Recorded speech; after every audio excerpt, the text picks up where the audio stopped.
The first time I kissed Haley, it was supposed to be revenge. By the second kiss, I wasn't sure who we were trying to hurt anymore. It started as a ridiculous, impulsive idea scheme brewed between two slightly drunk, freshly heartbroken law students at the University of California, Berkeley. I remember the sting of whiskey on my tongue, the sharpness of her laughter, and the way her fingers tapped the rim of her glass like she was counting every stupid decision that had led her there.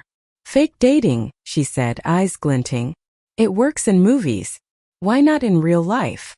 I snorted, but my chest ached. My ex, Emily, had moved on with a smug smile and a finance major named Brett. Haley's ex, Zoe, had taken up yoga and moral superiority in equal measure. And there we were, two disasters in heels, plotting our emotional retaliation. The rules were simple: public affection in front of our exes. A united front at every event. No real feelings. Easy, right? The next morning, the hangover didn't dull my memory, it sharpened it. I stood in front of the mirror brushing my hair, rehearsing lines like an actress about to step on stage. The law building loomed over the quad like something out of an old photograph's tone. Ivy. A reminder that people came here to become powerful. Not petty. But I wasn't thinking about power that morning. I was thinking about Haley. She showed up in a tan coat that looked too expensive for a student budget, her hair pulled into a messy bun that somehow made her look even more put together. "You ready, partner in crime?" she teased, linking her arm through mine. I should have said no. I should have remembered that Haley Mercer was everything I wasn't: bold, magnetic, impossible to ignore. Instead, I let her pull me toward the building, heart thudding like a gavel striking wood. By the time we reached the lecture hall, the whispers had already started. Law school gossip spread faster than wildfire, especially when it involved two women who'd both been dumped within the same month. When Emily turned around, I saw a flicker of surprise in her eyes, the tightening of her jaw as Haley's hand slipped into mine. Haley leaned close, her breath warm against my ear. Ready to give them something to talk about? And then she kissed me. It wasn't gentle. It wasn't planned. It was the kind of kiss that silences rooms. A mix of defiance and heat, just long enough to blur the edges of what was fake and what wasn't. When she pulled back, my pulse was an earthquake, and Emily was staring like she'd seen a ghost. Haley smiled sweetly. "Guess the rumors are true," she said loud enough for half the class to hear. I should have been mortified. Instead, I felt alive. Our fake relationship became the campus headline by the end of the week. We leaned into it holding hands between classes, studying together at cafes, sharing lunches under the oak trees like a pair of love-struck fools. Haley was astonishing at the game. She remembered details about me I'd forgotten about myself: how I hated cold coffee, how I tapped my pen when I was anxious, how I always reread my notes twice before a presentation. She mirrored them back at me like small acts of care disguised as performance. And maybe that's what scared me most. Because while everyone else saw us as a spectacular gossip column in motion, I was starting to see her as something terrifyingly real. One Friday night, we were sitting in my apartment surrounded by case briefs and Chinese takeout. Rain pattered against the window, and the air smelled faintly of sesame oil and exhaustion. Haley leaned back on the couch, scrolling through her phone. "Zoe just liked my post," she muttered. "Progress," I said. "That means the plan's working." She looked up. "Is it?" The question hung between us. I wanted to say yes. I wanted to say it didn't matter, that we were just two women pretending. But the truth sat heavy on my tongue. Because when Haley laughed, when she brushed her hair out of her face, when she looked at me like she was seeing past every lie, I wasn't pretending anymore. I caught her gaze and asked quietly, "Would you stop if it worked? If Zoe suddenly cared again?" Haley didn't answer. She just stared at me, her expression softening like she'd heard something dangerous in my tone. After a long pause, she said, "Would you stop if Emily came back?" The silence was louder than thunder. By mid-semester, the line between act and emotion was almost gone. We still called it fake, but the world around us had started to blur. Friends asked when we'd make it official. Professors smiled at us in hallways. Even the exes seemed to fade into background noise. The lie had become a language we both spoke fluently.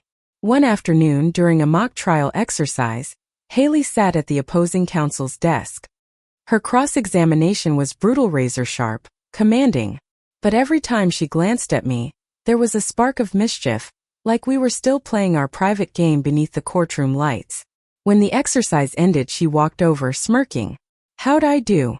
"Terrifying," I said. "In a good way." She grinned. "You love it." I didn't deny it. Then came the night everything shifted. The Law Society Gala, our last public appearance in the script we'd written for ourselves. Haley wore a dark red dress that caught the light like silk and sin. I wore black, classic and simple, because I couldn't compete with her. We danced under chandeliers, smiled for photos, and played our parts flawlessly. Until we didn't. Somewhere between the slow songs and the champagne, she leaned in and whispered, "They've stopped watching." I blinked. "What?" "Our exes. They don't care anymore." I followed her gaze. Emily was laughing with someone new. Zoe was dancing with a classmate. The audience was gone. The show was over. Haley's voice was soft when she said, "So, what are we doing now?" I looked at her, really looked at her. The room blurred, the music faded, and all that remained was her face, flushed, uncertain, hopeful.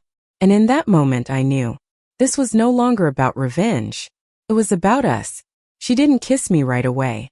She waited like she needed me to cross the line first. My hands trembled as I reached for her, fingers brushing against her cheek. "Haley," I whispered. She smiled, eyes glistening. "Say it's not fake." I didn't. I couldn't. Instead, I kissed her, and every word I couldn't say burned between us like confession. The crowd cheered for something else entirely, but we were gone, lost in our own storm of unspoken truth. The morning after the gala felt like waking from a fever dream. Sunlight bled through my blinds, sharp and merciless, exposing everything I'd been trying to hide. My lipstick was still faintly smeared.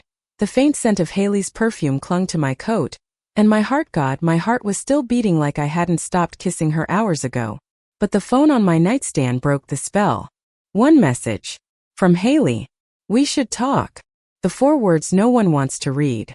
She came over 20 minutes later, still wearing last night's eyeliner, her expression guarded. No makeup could hide the red around her eyes. I tried to sound calm. "Coffee?" She shook her head. "No. I can't stay long." Those words already felt like a door closing. She stood there in my living room, hands stuffed in her pockets, like she was afraid that touching anything would make her stay.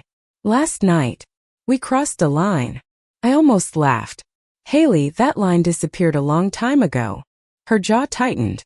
"You know what I mean." "Do I?" I stepped closer. "Because I'm not sure anymore which parts were fake and which weren't. And I think you're not sure either." Her eyes flickered, pain, guilt, fear all in 1 second. Then she looked away. "We started this as a joke, to get back at them. And it worked.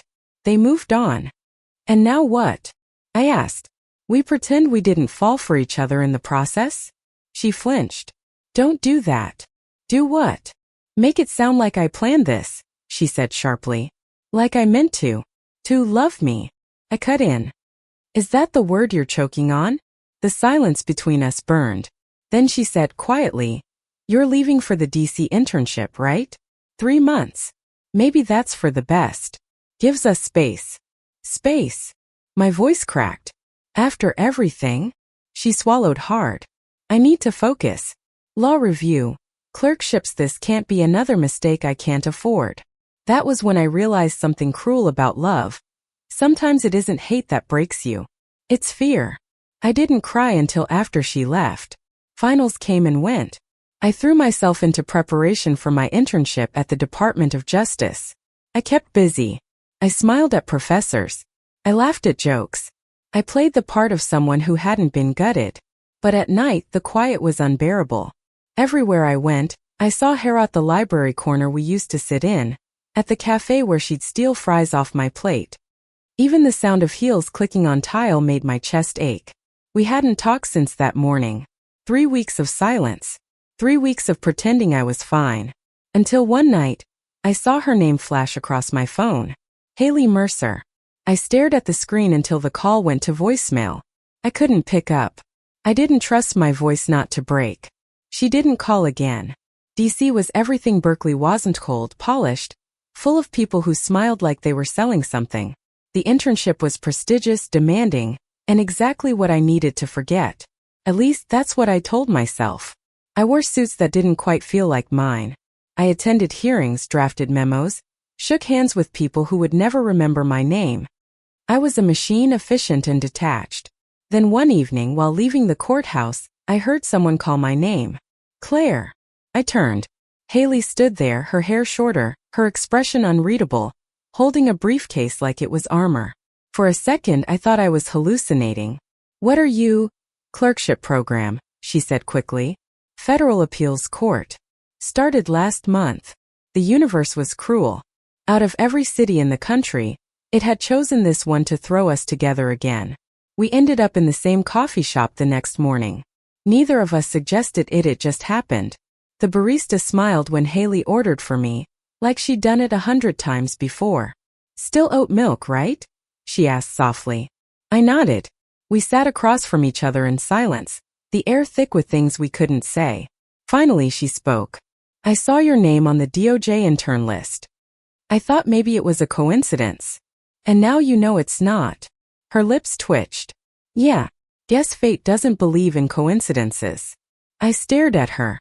You look different. She gave a small bitter laugh. Law school does that. The following weeks were torture. We bumped into each other at panels, at courthouse hallways, in elevators. Every time she'd flash that polite, professional smile, the kind that didn't reach her eyes. Once, late at night, I found her sitting alone on the courthouse steps, the city lights painting her face gold. I sat beside her without a word. She said, Do you ever think we ruined something before it even had a chance? I wanted to say yes. I wanted to say no. But instead I said, maybe we just started it wrong. Her head turned slowly toward me. You still think there's a we? I took a shaky breath. I don't know. Do you? She hesitated long enough to make hope painful. Then she stood up. Good night, Claire. And just like that, she was gone again. I tried dating someone else. His name was Ryan, kind, predictable, the kind of guy who said all the right things. But when he kissed me, all I could think was how wrong it felt compared to Haley. I broke it off after 3 weeks. Haley found out, of course. Word traveled fast in our world. She cornered me in the courthouse corridor one afternoon. You could have at least tried longer than a month. I glared. Why do you care? Because I hate watching you pretend, she snapped. Oh, that's rich. Coming from you. Her eyes flashed. What's that supposed to mean? It means you're still pretending too, I said, stepping closer. You act like you don't feel anything, like you can outthink your heart, but you can't, Haley. You never could. Her hand trembled slightly before she clenched it. You don't know what you're talking about. Then look me in the eye and tell me you don't still love me. For a heartbeat, she did look at me and everything we'd buried came roaring back. But she said nothing. She just walked away. 2 days later, I received the call. Haley had been reassigned out of D.C., back to California, for a new clerkship opportunity. Just like that, she was gone again, this time with no goodbye. I told myself it was for the best. That distance would finally set me free. But freedom felt a lot like grief. Months passed. My internship ended. I returned to Berkeley for my final semester, quieter, older somehow. People said I'd changed. I smiled and said it was just the job. But the truth was simpler. Loving Haley had carved something out of me that would never quite heal. Until one night I stayed late in the law library, grading mock trial notes for first years. The building was nearly empty, the silence soothing. Then I heard Ida's familiar laugh echoing from the doorway. I froze. Haley. She stood there holding a folder, looking almost shy. Hey. My heart stuttered. What are you doing here? Guest lecturer, she said. New externship program. I'm kind of faculty now. I blinked. You're kidding. She smiled faintly. Nope. Apparently, they think I'm responsible enough to teach people how not to make emotional decisions in professional settings. I let out a quiet, ironic laugh. Well, that's poetic. She laughed too softly, the sound familiar enough to hurt. We stood there in silence, the kind that hummed with everything unspoken. Finally I said, You disappeared. She looked down. I know. Without a word. I thought it would be easier. For who? I asked. Her eyes lifted to mine, full of regret. Both of us. I shook my head, tears burning behind my eyes. You don't get to decide that, Haley. She stepped closer, the distance between us shrinking until I could smell the faint vanilla of her perfume. I was scared, she whispered. Of you. Of how real it felt. Of how much I wanted you when I wasn't supposed to. Supposed to. I echoed bitterly. You were supposed to be my fake girlfriend, she said, a sad smile ghosting her lips. You weren't supposed to be the person who made me forget every rule I ever cared about. I felt my throat tighten. Then why are you here?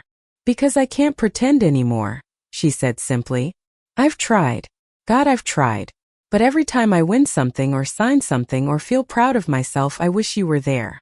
And I'm tired of missing you. The room was so quiet I could hear my own heartbeat. She took one step closer. Tell me it's too late and I'll walk away. I didn't move. Tell me you've stopped loving me, she whispered. Please. But I couldn't. My voice broke when I said, I hate you for leaving. I know. I hate you for making me love you. Her smile trembled. I know that too. And then she kissed me. It wasn't the desperate, fiery kind of kiss we'd shared months ago. It was softer, slower. The kind that tasted like surrender. I let the folder fall to the floor, my hands finding her face.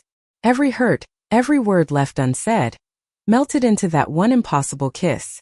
Outside, rain began to fall against the windows of the law library, like the world was finally exhaling. When she pulled back, she rested her forehead against mine. So, what happens now? She asked. I smiled through tears. We stopped pretending. She laughed, a sound that felt like coming home. And in that fragile, perfect silence, surrounded by books and rain and forgiveness, I finally believed we might actually make it. The law library became our quiet sanctuary after that night. We didn't announce anything. There were no grand declarations, no social media posts, no whispered gossip spreading across the campus like before. For once, what we had wasn't performance, it was peace. We started meeting in small, ordinary ways. Coffee between lectures. Walks around the quad after dark. The world around us kept spinning. Professors lectured. Deadlines loomed, but for the first time in a long time, I wasn't surviving, I was living. Haley changed too. She laughed more now, less like she was hiding behind it. Her confidence had softened into something deep, a quiet certainty that didn't need to prove itself anymore. And me? I learned to forgive the version of myself who thought love had to be a battle. Sometimes at night we'd sneak up to the roof of the law building. The view stretched across the city, lights flickering like scattered thoughts. Haley would sit with her knees pulled to her chest, a blanket wrapped around her shoulders, and say, You know what's funny? I used to think love made people weak. Like it was some kind of distraction. I turned to her. And now? She smiled faintly. Now I think it's the only thing that ever made me brave. I didn't say anything. I just reached out and laced my fingers with hers. The wind was cold, but her hand was warm. Graduation came in a blur of gowns, cameras, and speeches no one would remember. We both got our degrees, both accepted jobs at firms 2 cities apart. It should have scared Meth distance, the unknown, but it didn't. Not this time. On the day before she left, we met at our old spot by the lake near campus. The water shimmered beneath a gold sunset, and for a second, it felt like the world had stopped spinning just for us. Haley was quiet. The kind of quiet that feels like the edge of something beautiful and painful all at once. I don't want to lose this, she said softly. Us. You won't. She smiled a little sadly. You can't promise that. I looked at her, really looked at her, the way the light caught in her hair, the faint crease between her brows when she was scared of being honest. And I said, I'm not promising forever. Just this, I'll keep showing up. Wherever you are, however far. I'll find a way. Her eyes glistened. You always say things like that. Like what? Like you already know how the ending goes. I laughed quietly. Maybe I do. When we said goodbye, it wasn't dramatic. No tears, no breakdowns. Just a long embrace, the kind that says more than words ever could. She whispered, See you soon. And I believed her. Then she was gone back to Los Angeles, her new firm, her new chapter. And I stayed in San Francisco, chasing my own. But sometimes, in the middle of drafting a case, I'd catch myself smiling for no reason. Because in some corner of my mind I could almost hear her laugh. Months passed. Seasons turned. We talked, of course, calls that stretched into midnight, letters tucked into packages, the occasional surprise visit. We built something fragile and real between the chaos of our separate lives. It wasn't always easy. There were missed calls, bad days, long silences. But there was also faith, quiet, steady faith that what we had mattered enough to keep. One evening, nearly a year after graduation, I found myself back at Berkeley for a conference. The campus looked the same, yet everything felt different. After the last session ended, I walked to the lake, the same one where we'd said goodbye. The sky was dusky, streaked with pink and gold. And there, sitting on the bench by the water, was Haley. No warning. No call. Just her. She looked up, and for a second we both froze, like the universe had decided to hit pause. Then she smiled. "I hoped you'd come." I laughed softly. "You could have told me you'd be here. I wanted to see if you still remembered where we ended." I walked closer. "I never forgot." We sat together in silence, the kind that only exists between people who have already said everything that matters.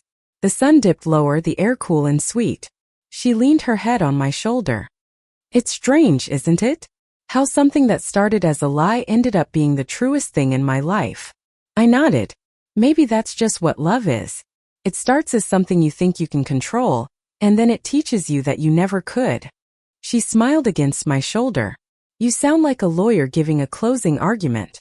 I chuckled. "Old habits." Then, quieter. "You ever think about what would have happened if we never faked it?" Her answer came without hesitation. "We would have found each other anyway. Some stories just insist on being told." As the sky darkened, we watched the first stars appear. The reflection rippled across the lake, bending the light just enough to look like two constellations drifting toward each other. Haley tilted her face toward me. "So what now?" I thought for a long moment before answering. "Now we stop looking for reasons why it shouldn't work. We just let it." She exhaled, a sound halfway between a sigh and a laugh. "You make it sound easy." "It's not," I said. "But it's worth it." And she kissed messily, softly, like time had no meaning anymore. Later, as we walked back through campus, she slipped her hand into mine. Students passed us without a second glance, two women, walking under the glow of lamplight, laughing about something small and stupid. Once, that kind of simplicity would have terrified me. Now it felt like everything I'd ever wanted. She looked over and said, "Remember the first day we did this? When we were just trying to piss off our exes?" I groaned. "Don't remind me." Haley grinned. "You were so bad at pretending." I smirked. "Please. You kissed me first." "Yeah," she said softly. "And I've been falling for you ever since." That night, we ended up back at the old rooftop. The city stretched beneath us again, endless and alive. Haley leaned on the railing, the wind playing with her hair. "You know," she said, "I used to think happiness was something you had to earn, like it only belonged to people who never messed up." I stepped behind her, resting my chin on her shoulder. "And now?" She smiled. "Now I think it's something you recognize when it finally stops running from you." We stood there watching the world below. Somewhere in the distance, someone was playing a saxophone, the melody soft and imperfect, carried by the night breeze. I thought about all the versions of us that had existed, the ones who lied, who fought, who broke and rebuilt, and I realized none of them were wasted. Every heartbreak had led here. Every wrong turn had pointed us home. Haley turned to me, eyes glistening. "You ever think about how this ends?" I took her hand. "Maybe it doesn't. Nothing lasts forever." "Maybe not," I said. "But some things last long enough to matter." She nodded, a slow, thoughtful gesture. "Yeah, I think we're one of those things." The wind picked up, scattering a few stray leaves across the rooftop. She reached out, caught one midair, and laughed. It was such a small, ordinary thing. And yet, watching her in that golden light, her laughter tangled with the wind, I thought if this was the ending, it was the kind that didn't need words. The kind that wasn't loud or perfect or even final. Just two people who'd stopped pretending, standing under a sky wide enough to hold every version of their love. Later, much later, after the stars had blurred and the city had quieted, she whispered, "Promise me something. Anything. No more fake things. Not with us." I smiled. "Never again." She pressed a kiss against my temple. "Good. Because I don't ever want to let go of something real." And there it was, the truth we'd been chasing all along. Not the revenge. Not the performance. Just the quiet, breathtaking relief of being seen and loved exactly as we were. Years from now, when people talk about our time at law school, they'll probably remember the grades, the cases, the late nights at the library. But when I think of it, I'll remember her. Her hand finding mine under a table. Her laughter echoing off marble hallways. Her eyes meeting mine when the world felt too heavy. And maybe somewhere in that memory, there will still be two girls pretending to be in love, not realizing that, against every rule, they already were. Thank you for listening. Like and subscribe to get notifications about next videos.